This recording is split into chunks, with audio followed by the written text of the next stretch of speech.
म्हणणं आहे बिनधास्त से गाठ घ्यावी तुम्ही. बरोबर बरोबर. नमस्कार. D12 मध्ये फ्रॅक्चर आलं होतं डॉर्सल रिजन मध्ये, स्पाइन मध्ये, आणि फ्रॅक्चर आल्या कारणाने पेशंटला फार त्रास होत होता.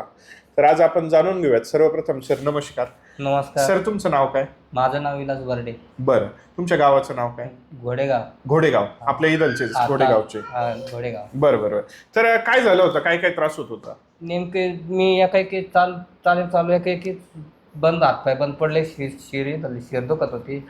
एक्सरा वगैरे सगळे केले, दवाखाने ते फरकच काही पडला नाही. काय नंतर 8-10 दिवसांनी जागेवर पडून राहिलो. मग इकडं कळालं, मोठ्या बंधूंनी इकडं आणलं. हो हो हो. तर इथं आणलं. पहिल्या ट्रीटमेंट मध्ये जर बरं वाटलं जरा, मग दुसऱ्या महिन्यात जरा बरं वाटलं मला, गोळ्या त्यांनी दिल्या.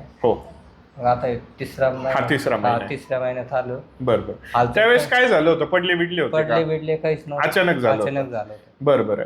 आणि गाडीवरून वगैरे झटका बसला होता? काहीच नाही. अचानकच फ्रॅक्चर आलं. आणि मग तुम्ही पूर्ण बंद झाले, चालणं फिरणं बंद, एकदम बंद झालं. आणि हातबीत फिरायचे पण बंद झाले होते? बंद म्हणजे बोट सुद्धा उचलत नव्हतं, असं काय म्हणजे नुसतं एका जागी पडून एकदम असं पडलं का असंच पडून. मग कळ लागली का आपण सांगायचं घरच्याला उचलून टाका, मग घसे उचलून या बाजूला टाकायचे. कळ लागली परत या बाजूला उचलून टाकायचे. असे रात्रभर घरच्याला झोप येऊ देत नव्हतं. गागायचे मोठे पूर्ण जाम झाले. सारखं ओरडायचे? सारखं ओरडायचे. बरोबर. सोयी कपडा सुद्धा सहन नव्हता होता. बरोबर. आता पद्धतशीर वाटतं एकदम, आता व्यवस्थित.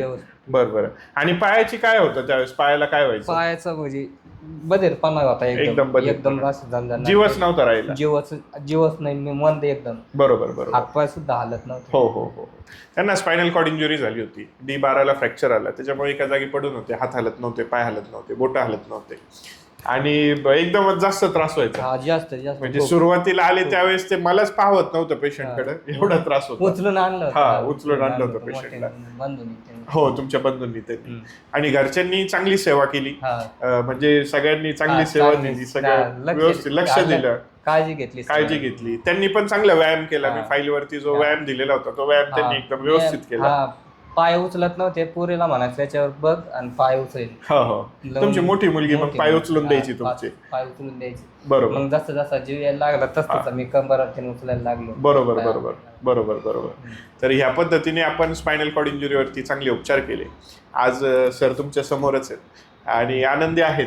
ज्यावेळेस आले त्यावेळेस हसत होते. मी म्हणाल काय झालं? म्हणजे अहो मला असा त्रास व्हायचा आणि मी आता असं आहे. मी पण फार आनंदी झालो का या पद्धतीने आपल्याला त्रास होतोय, आणि परमेश्वर कृपेने आता बरं वाटतंय, चांगलं आहे, आनंदी आहे. तर यासारखा जर का आपल्यालाही त्रास असेल तर एकदा आमचे उपचार घ्यायला काय अडचण नाही. गाठ घ्या. मी अडाणी माणूस मराठी, मला काय जास्त बोलता येत नाही. बरोबर आहे. अशा पद्धतीने आपल्याला त्रास होत असेल तर एकदा नक्कीच आपल्या गॅलेक्सी निसर्गोपचार केंद्राला भेट द्या. राहुरीला. धन्यवाद.